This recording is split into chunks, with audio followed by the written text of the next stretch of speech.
Chapter 6. We may think of his three friends, Shadrach, Meshach, and Abednego, who stood their ground by not bowing down to the golden statue that King Nebuchadnezzar erected. But, a great example as that is, I like for us to look at when Daniel stood his ground in Daniel chapter 6, the incident that took place there. Now, Daniel being thrown into the lion's den is a well-known incident. It's talked about in Bible classes for the kids about Daniel being thrown in the lion's den, and they provide the lesson in a way where the kids can understand and where it's not so, I guess, rough and tough. But normally when you hear a sermon about it, that's when the rough and tough really shows from the text of Daniel and the lion's den. A lot of other Bible accounts that we're aware of is Noah and the flood, or the patience of Job, the destruction of Sodom and Gomorrah. All of those are just incidents that really stand out to us. And one in particular that really stands out is Daniel being thrown into the lion's den. Now, as far as the biblical record shows, Daniel had been more or less forgotten for 20 or 30 years by the Babylonian rulers, from the time of Nebuchadnezzar in chapter 4, verse 37, to the end of the Babylonian period in chapter 5, verse 3. Now, when Darius the Mede was made king by Cyrus, king of Persia, Daniel would have been about 80 or 90 years old. So he lived during the two different empires. He was around during the Babylonian Empire, which was overseen by Nebuchadnezzar, but then the Persians came in after Daniel had interpreted Nebuchadnezzar's dream, saying that another is going to come in and take your place. That would be the Persians. So he lived through two different empires. Can you imagine that transition? He was taken into captivity in chapter 1 while he was a teenager, and he lived and understood the cultural customs of the Babylonians. And then out of nowhere, here comes the Persians, destroying Babylon, and now they are in charge.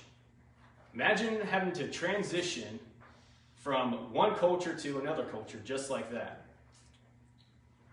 By the time that Darius the Mede was made king or ruler over that area by Cyrus, who is the emperor of the Persian Empire, he was right around the age of 80 or 90 years old. You can look at chapter 5, verse 31 and chapter 9, verse 1. But what's interesting is that regardless of his age, even while being 80 or 90 years old, this man was still capable, still full of faith, and still ready to be used by the Lord. This brave man of God, Daniel, refused to back down. And that is the lesson I'd like for us to look at this morning, is that Daniel stood his ground. There's many lessons that we can pull from this text, which we will briefly discuss, but the main point that I want us to understand from this lesson is that regardless of his age, 80, 90 years old, Daniel stood his ground. And he did not back down. From Daniel chapter 6, there are two areas I'd like for us to look at from this historical account, historical inspired account that I should put. Number one is that Daniel stood his ground even when he was resented by others. Daniel stood his ground even when he was resented by others. So for this first part of this lesson, the first point, I'd like for us to look at the resentment toward Daniel. Because we'll see that a lot of people had resentment toward him from the text. We begin by looking at verse 1 and following. It says, "It pleased Darius to set over the kingdom 120 satraps to be throughout the whole kingdom, and over them 3 presidents or commissioners, depending on the translation, of whom Daniel was one, to whom these satraps should give account, so that the king might suffer no loss. Then this Daniel became distinguished above all the other presidents and satraps, because an excellent spirit was in him. And the king planned to set him over the whole kingdom. Then the presidents and the satraps sought to find a ground for complaint against Daniel with regard to the kingdom. But they could find no ground for complaint or any fault, because he was faithful, and no error or fault was found in him. Then these men said, "We shall not find any ground for complaint against this Daniel unless we find it in connection with the law of his God." Let's stop right there for a moment. So what kind of resentment do we see that these certain individuals had towards Daniel? Well, obviously, there was a lot of jealousy going on. And you can say that his own co-workers became his enemies very quickly, would you not? So the enemies, first off, decided to scheme a trap. This kind of resentment that they had towards Daniel was one where they decided to scheme a trap against Daniel. Now, obviously, some of the things that I may mention here is probably just going to be a reiteration from what we just read in the text, so just bear with me. But when Darius became king, he decided to appoint 120 satraps. Now, the word satraps is the English transliteration of the word that is originally found in the Persian language, which simply means rulers. That's just really what it is. It simply just means rulers. So think of it as like governing officials in a way. You know, we have the President of the United States, and underneath him we have 50 governors of the 50 states. Then under them we have mayors of all the cities. So this is kind of like a way of how they ran their government system in some sort of a way. You have the Emperor Cyrus, who decides to appoint Darius as somewhat of the governor over this system. And then underneath him, he appoints governors over the regional areas, and underneath them, and so forth. So you have a chain of governmental authorities. But above these rulers, these 120 rulers or governors, as you might want to look at them as, were 3 presidents or commissioners, depending on the translation that you're using. Now, here's a question. Why 3? Why 3 over 120 rulers? Well, simply because they were to keep an eye on the 120 rulers. And also, they were given to serve as a check on one another so that the king might not suffer any financial loss. You see that at the end of verse 2. So the king might not suffer loss. Well, what loss is that? Financial loss. So they're to keep an eye on all 120 and also on one another to make sure that there's no money being laundered out or no money that's being stolen or whatnot. And so 3 were over the 120, and Daniel was one of these presidents or commissioners. Now before long, the text says in verse 3 that Daniel began to distinguish himself. And why is that? Again, the text tells us because he had possessed an excellent spirit or an extraordinary spirit, again, depending on the translation that you're using. And because of this kind of spirit that he had, the king was very impressed. As he considered Daniel's capabilities, his integrity, and his knowledge with all things Babylonian, he made plans to appoint him over the whole kingdom. Imagine that. Here you go, being appointed as one president of 3, and then you're appointed as head over all the kingdom. So now he's sort of become Darius's right-hand man, second in charge. This obviously could easily spark some form of attitude of jealousy from his other co-workers.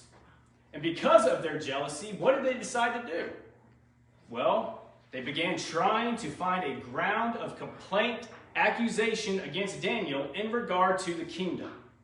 Now, what's interesting is that in the Hebrew text, the phrase in regards to the kingdom is literally translated in regard to government affairs. Pretty interesting.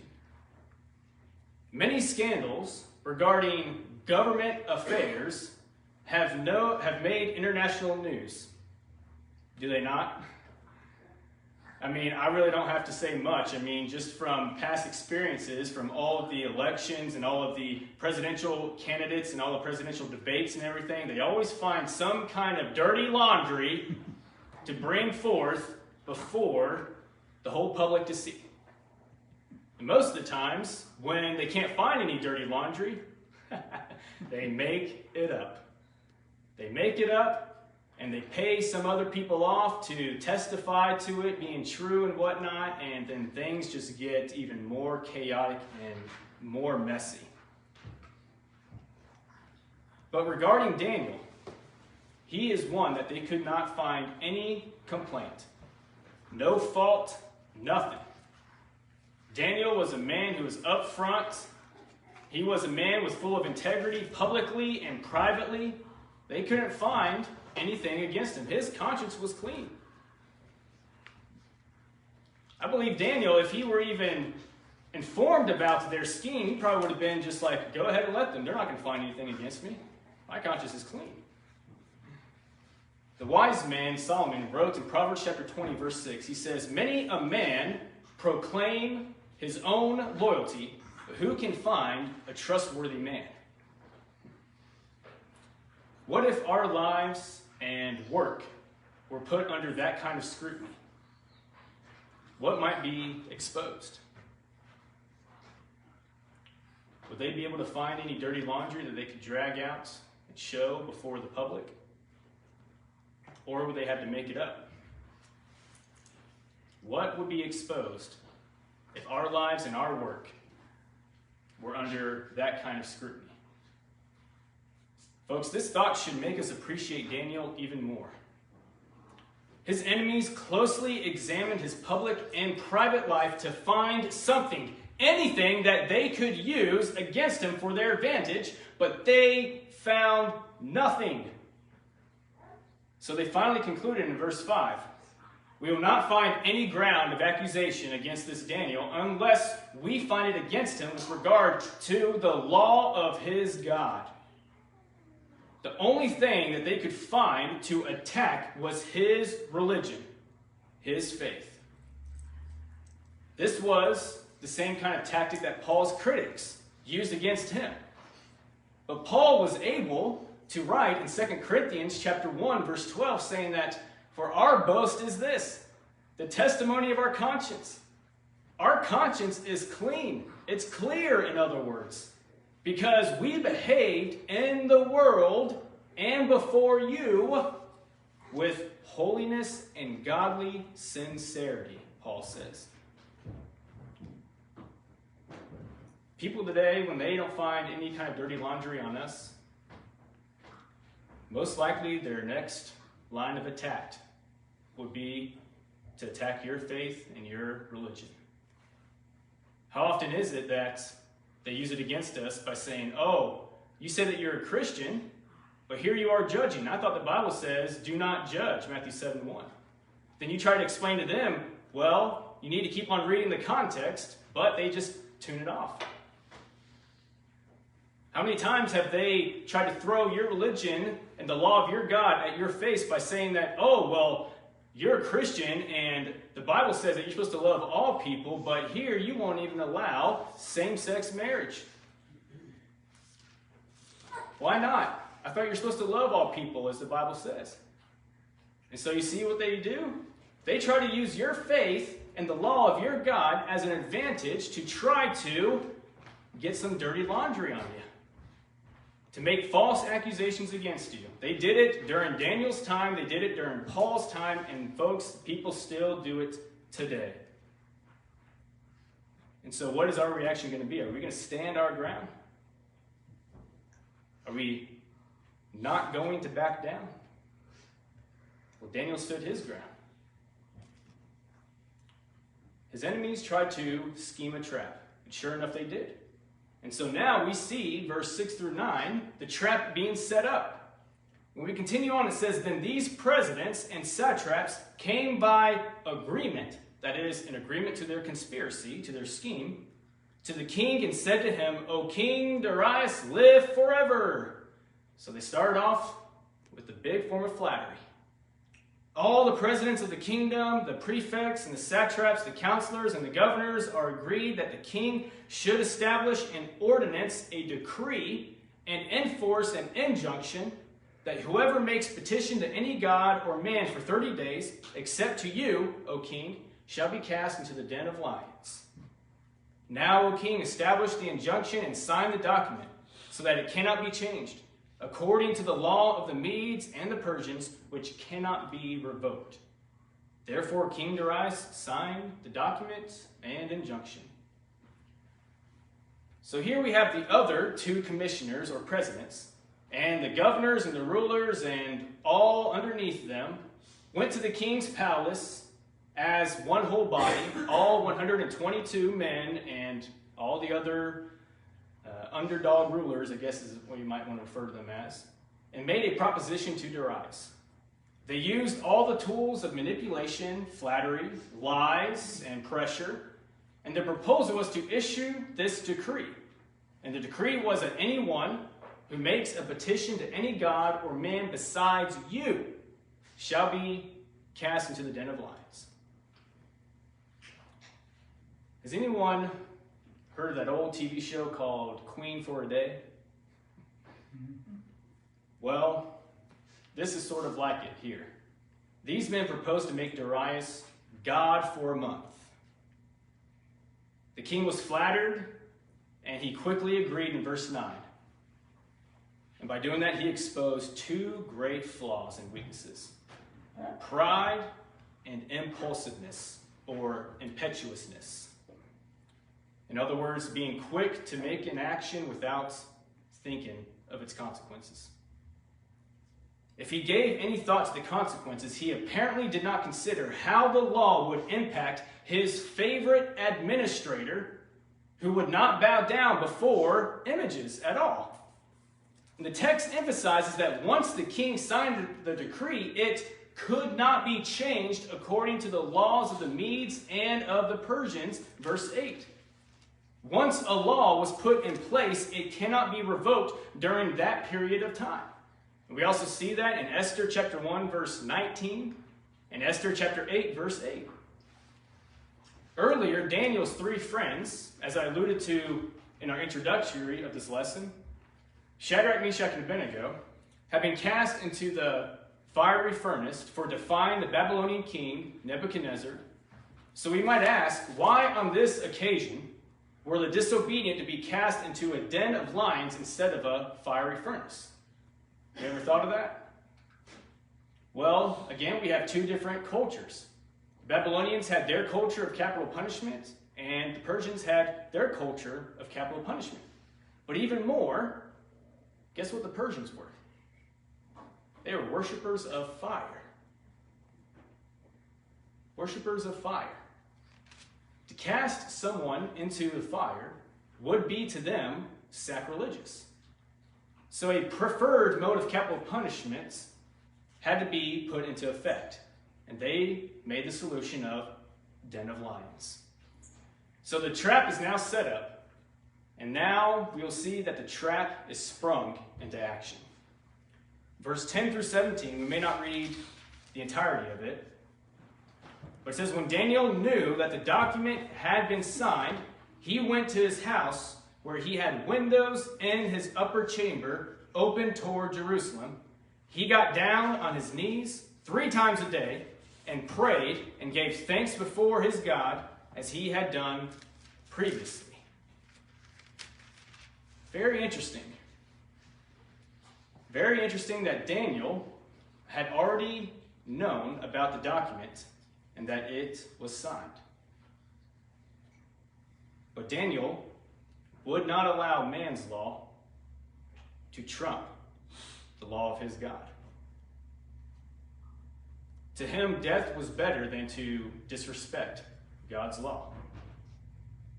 If I'm to be thrown into a den of lions, to face death, I'd much rather do that than to disrespect the commandments and the law of my God.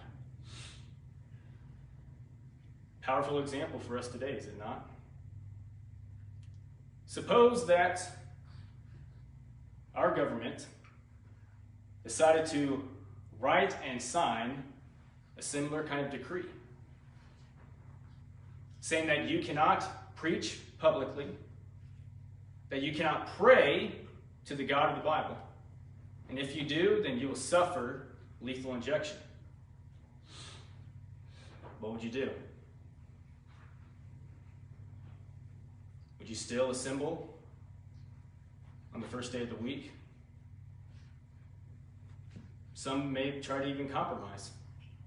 Well, I know it says I have to assemble physically with the saints on the first day of the week, but I can still assemble in spirit. Well, that may be kind of compromising a little bit. And does God like compromising? Not so much. We see what happens when people try to compromise with God. They always end up losing.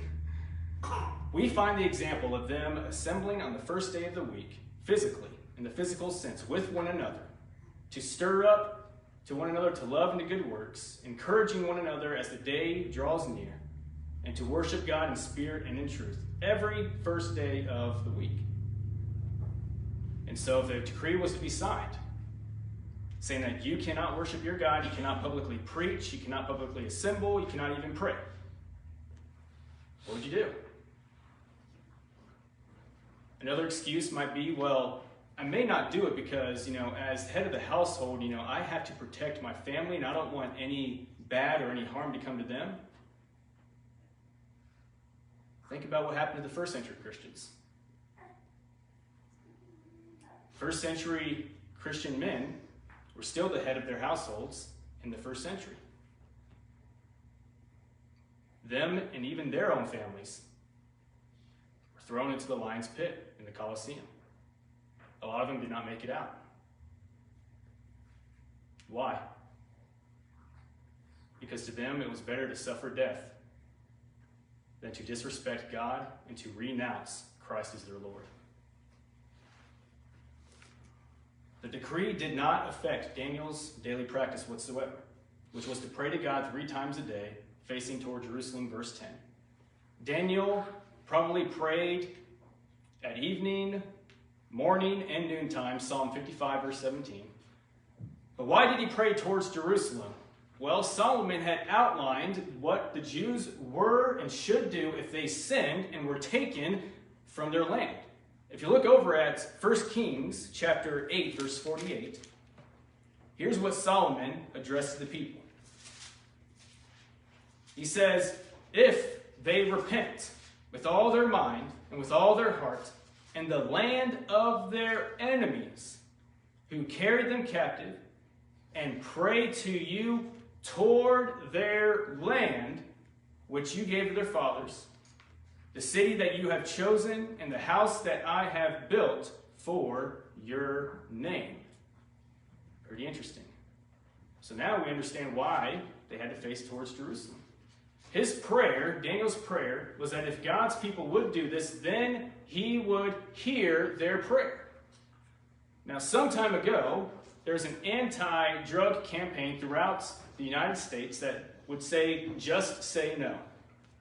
Y'all remember that? That's been around for a long time. That's been around since I was in elementary school. Just say no.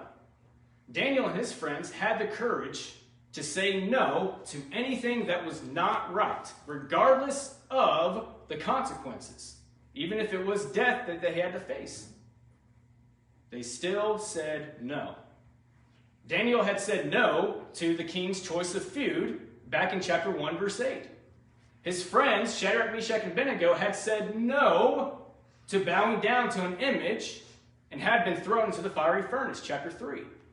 Now, Daniel said no to the idea that he should refrain from praying to the Lord for 30 days. All of God's people need the ability to say no to that which goes against the will of God. As Peter would say in chapter 5, verse 29 of the book of Acts, we must obey God rather than man. Peter expressed this inherent principle, this important principle in that statement. When there's a law of the land that goes against the law of God, we must say no. I must obey God rather than man.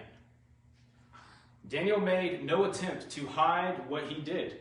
I like how it says that he went into his home and went to his house where he had the windows in his upper chamber open. He had it open. He had nothing to hide. All who saw in his window saw what he was doing. And no doubt that he thanked God and praised him. But in chapter 9, verse 16 through 19, we give a little bit of a more insight to what Daniel likes to pray. When you look at chapter 9, verse 16 through 18, the special concern that he included in his prayers would be the people's need for forgiveness. He said that his plea for forgiveness was not based on their own merits, but on account of God's great compassion. He prayed, "O Lord, forgive. O Lord, listen and take action." When he prayed, Daniel was not doing it for show, nor did he use prayer as an emergency measure. It emphasizes in verse 10, look, that he prayed as he had previously done, or as he had done previously.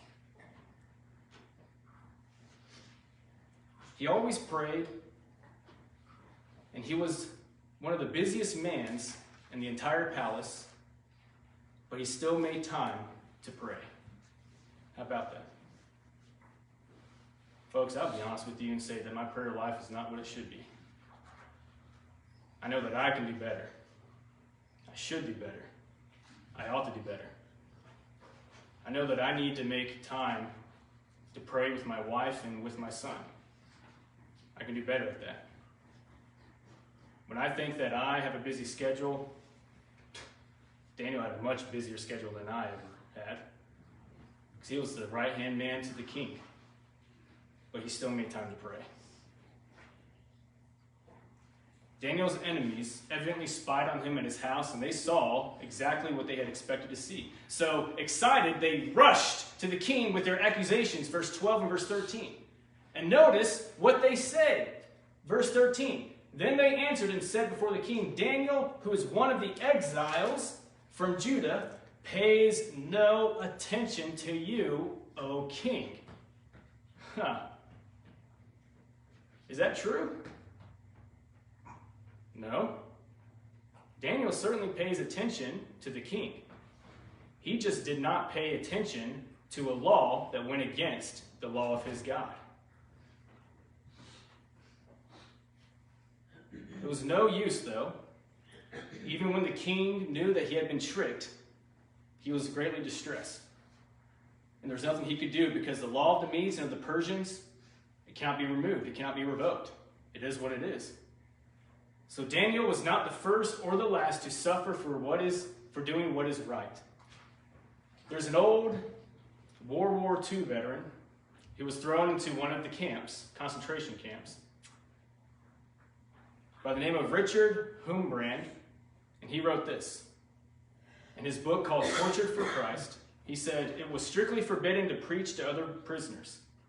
A number of us decided to pay the price for the privilege of preaching, so we accepted their terms. It was a deal. We preached, and they beat us. We were happy preaching. They were happy beating us. Everyone was happy." Wow. Peter wrote in 1 Peter chapter 2, verse 20, "For what credit is there that if you sin and are harshly treated, you endure it with patience? But if when you do what is right and suffer for it, you patiently endure it, this finds favor with God." So now as we quickly bring this lesson to a close, let us now look at the rescue of Daniel. there was a lot of resentment toward him, especially from his enemies. They schemed a trap, they had set up the trap, and the trap was sprung into action.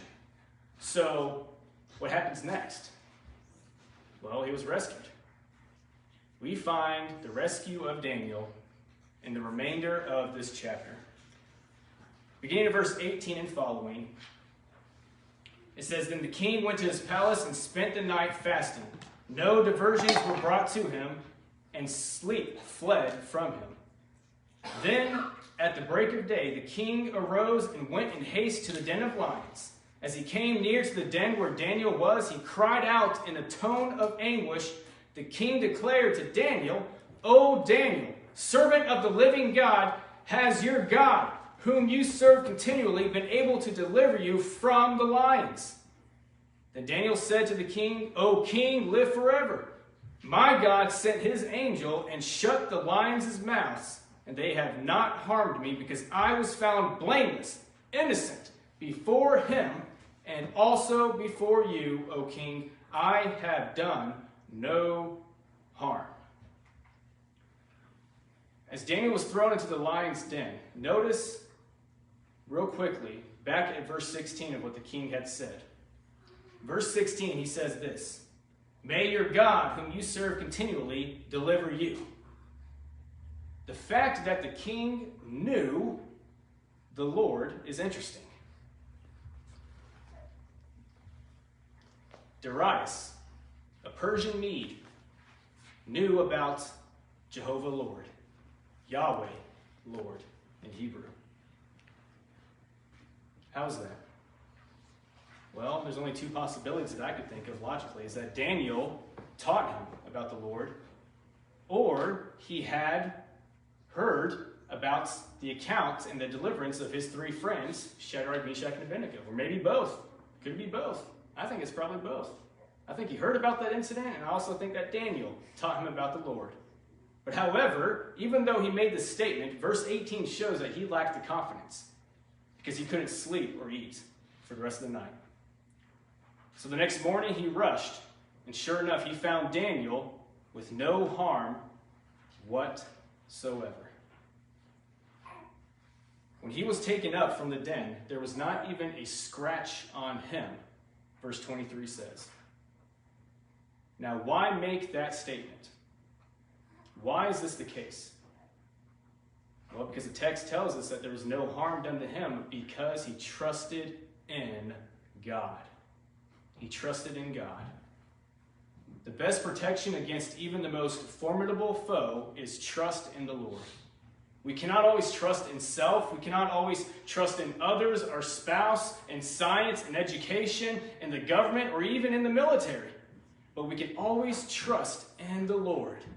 Through faith, shutted the mouths of lions. Hebrews chapter 11, verse 33. Through faith, he shutted the mouths of lions. Instead of catching Daniel, the trap snapped shut on his enemies. And not just the enemies, but also their families. Verse 24. Notice what it says. And the king commanded, and those men who had maliciously accused Daniel were brought and cast in the den of lions, they, their children, and their wives. And before they reached the bottom of the den, the lions overpowered them and broke all their bones in pieces. We may think of, why their families? What did their families do? Well, again, in their culture, this was their form of capital punishment. And it was also showing a sign of military-like punishment. When one soldier does wrong, guess who gets punished? Everybody. One soldier does wrong, the entire unit is punished. It also shows their form of Oriental justice. Such a penalty illustrates a military-like punishment and Oriental justice. But the purpose of this detail in this account is to show that the lions were not tame and had not been sedated. These were ferocious lions who were starving and were hungry. And the text tells us right there in verse 24 how quickly they pounced on the enemies and their families and broke all their bones and enjoyed a nice, tasty meal. They were starving lions. They were not tamed. They were not sedated. So what does that tell you in regards to Daniel? Why did they not eat him if they were starving so much? Because he trusted in the Lord. And the Lord sent his angels and shuttered the mouths of lions because of the faith that Daniel had in God. This event concludes with a stern decree from the king regarding God and regarding Daniel and his service. You look at verse 25 and following, notice what he states in verse 26. In regards to God, he says, people are to tremble and fear before him, for he is the living God, enduring forever. His kingdom shall never be destroyed. Interesting. Love that. And his dominion shall be to the end. He delivers and rescues. He works signs and wonders in heaven and on earth. Who has saved Daniel from the power of the lions? So this Daniel prospered during the reign of Darius and the reign of Cyrus the Persian. What is the purpose of all this? Well, Paul says in Romans 15:4 that whatever was written before was written according for our instruction and our learning. Again, it's Romans 15:4. So what is the purpose? Why has this account been recorded and preserved for us? Well, is it the purpose for this to show that God is going to deliver us from all physical harm? Well, hardly. And I say that because we have evidence of Christians, as I pointed out earlier in the New Testament time, being thrown into the den of lions at the Colosseum, and they were killed. Or what about Stephen? When he was stoning, did God send his angel to stop the hands of the men throwing the stones? No. So I don't think that the purpose of this is to show that God will not allow physical harm to come to us. But what I do see from the text itself is that the numerous lessons that we can draw from this account is that, number one, the importance of always taking time to pray, the need to have a visible faith, and the need to keep busy in the work of the Lord, even when we are old. But however, the primary lesson that we need to learn is to be like Daniel, who did what was right, even when he was aware that there could be dire consequences. He was much more concerned about what God thought than what men thought. He wanted to please God even if it killed him, and it easily could have. We also learn a significant secondary lesson is that God is concerned about his children, and he will protect us in one way or another. He will protect us in the way that is best for us and that best serves his purpose. Even if we are doing, what we're doing, that which is right, costs us our lives, when we at last rise from our graves in our glorious resurrected bodies, 1 Corinthians 15, it will surely be said that no injury, whatever, can be found on us. So folks, yeah, great lessons such as taking the time to pray, having a visible faith, and continuing serving the Lord even when we are old. But I'd say the primary lesson is for us to be like Daniel, to stand our ground and to not back down in doing what is right, even if there are dire consequences. And another great lesson is that God will protect us in the way that he sees fit to protect us. Sometimes it may be protecting us from physical harm through his providence and through his answered prayers. Other times, not so much. But he will protect us and preserve us as the way he sees fit. All we have to do is to have that visible faith, to trust in the Lord. When we do so, folks, then yes, in a way, he will shut the mouths of the lions that you have to face. Daniel stood his ground even when he was resented by his enemies.